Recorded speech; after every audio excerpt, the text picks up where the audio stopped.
Hello, good evening from Tower Bridge, where, despite the downpours, thousands have turned out to witness the Diamond Jubilee pageant, the biggest spectacle on the Thames for over 300 years. Vessels of every shape and size, a flotilla 7 miles long, completed the voyage down the river to this point. Well, the Queen and her family took pride of place on the royal barge, the Spirit of Chartwell, cheered on by those lining the banks. Our royal correspondent Nicholas Witchell has our first report. It is the river which has been at the heart of the nation's life since London was created. And today the Thames provided the setting for this tribute to the nation's monarch. The Queen has seen many spectacular sights in the 60 years of her reign, but never anything quite such as this on the Thames. A flotilla of 1,000 vessels, led on their 7-mile passage downriver by man-powered boats. The flagship, Gloriana, being helped on its way by the Olympic multi-gold medalist Sir Steve Redgrave, and following along behind, gondoliers from Venice and Maori canoeists from New Zealand. The Queen was aboard a river cruiser transformed for the occasion into a royal barge. Watching the pageant with her, Prince William and the Duchess of Cambridge and Prince Harry. Other members of the royal family were on other vessels. Princess Beatrice and Eugenie, with their father, the Duke of York.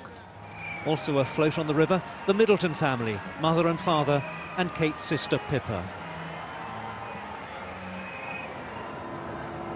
Slowly, the flotilla swept downriver, navigating river currents which can often be difficult and dangerous, past the Houses of Parliament and the London Eye.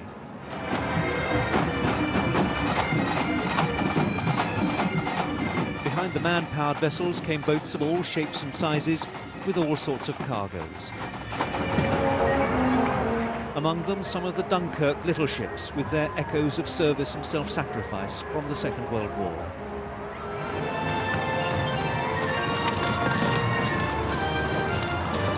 And then something you wouldn't really expect to see on the Thames, a horse.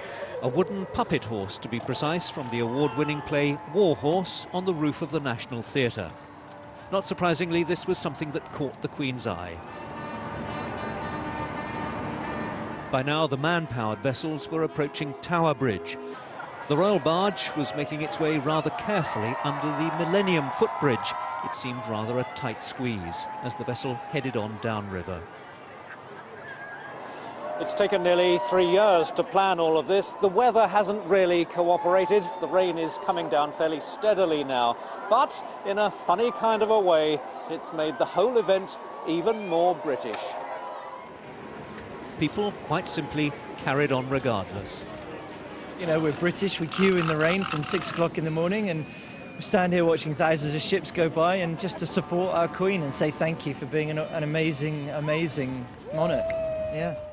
Votes, not votes! Votes, not votes! Offering a contrary view, a group of anti-monarchists, about 100 of them gathered by City Hall to express their opposition to the monarchy.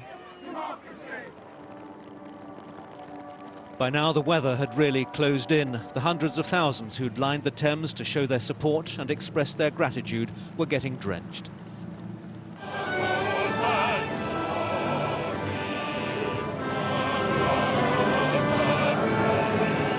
But there was a pageant to conclude, and it was finale time. It hadn't quite been the show that it might have been. The weather had put paid to that. But the warmth and sentiment that was evident along the River Thames had been very real. The pageant kept calm and carried on. And for once, it wasn't just Elizabeth II who reigned over us. Nicholas Witchell, BBC News, at Tower Bridge. Well, London's Battersea Park is just one of the venues where crowds have gathered to join in the celebrations. Hundreds of people queued in the rain this morning to get in, and Lorna Gordon was with them as they tried to catch a glimpse of the Queen. They queued from early, and when the gates opened, first a trickle, then a rush of people keen to secure the best views. chairs and blankets marking their spots. Jubilee! This is my third one. I've done the silver, I've done the gold, we're on the diamond. So we're waiting for another good 10 years and we'll do the next one. We all admire the Queen, so 60 years in the same job, it deserves to be rewarded. Along the Thames, the banks and bridges taken over, and then a sea of waving flags when the Queen came into sight, and cheers.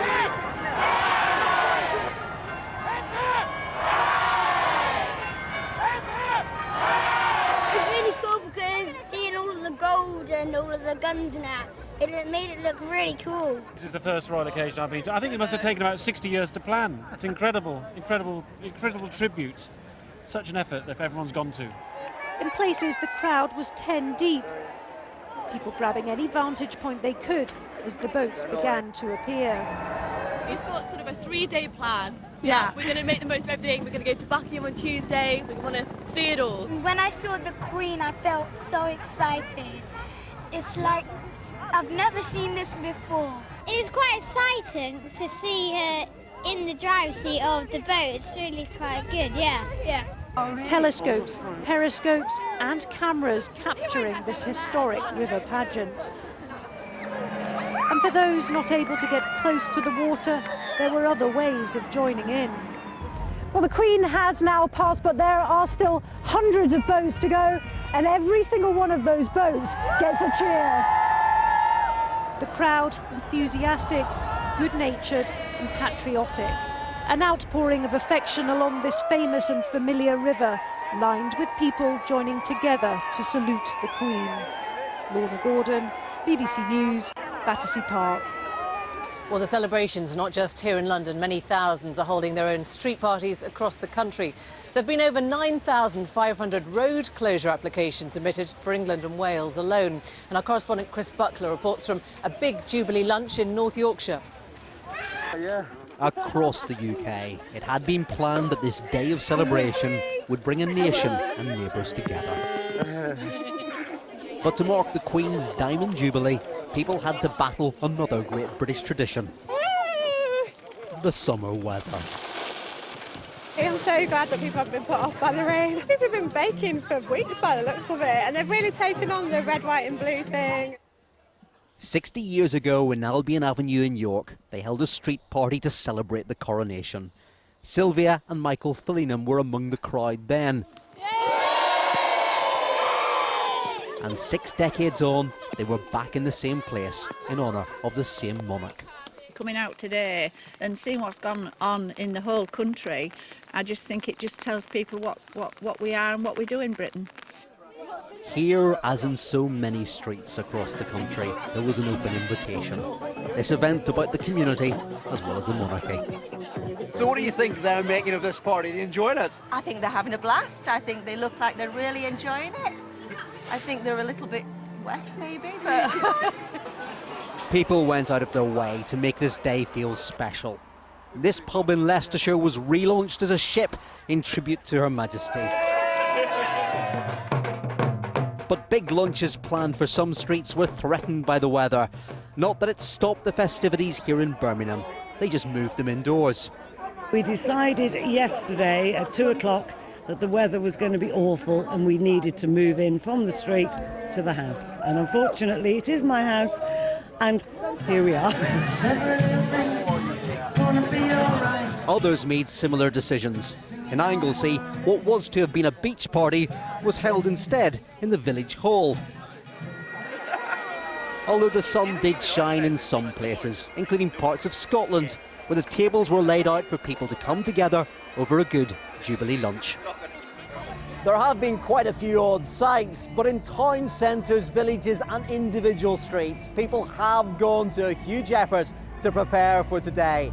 And the flags may have got wet, but that didn't dampen the atmosphere. People will be watching the forecast, however, because the long weekend of events has only begun. Chris Buckler, BBC News, York. Well, our royal correspondent Nicholas Witchell joins me now. And Nick, given what they were up against, I guess it couldn't have gone much better. Yeah, shame about the weather, it has to be said. It really took the edge off it at the end there. The Queen gave a look just as she was leaving. She got up and she just looked up at the heavens, and it kind of said it all. What rotten luck, or possibly even something pithier than that. No fly past because of the weather. The finale had to be cut short. But the main event went very smoothly. It will perhaps have reminded her of her coronation day 59 years ago yesterday, also conducted in the pouring rain.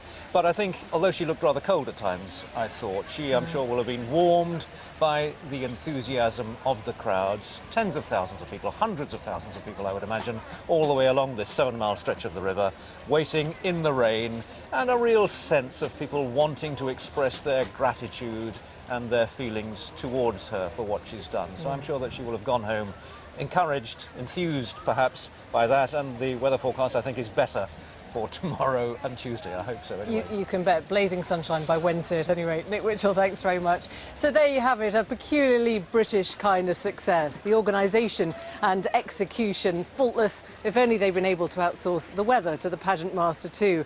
But in her 60 years reign, let's be honest, the Queen has probably witnessed worse weather, but never before a spectacle of quite this magnitude in her honour.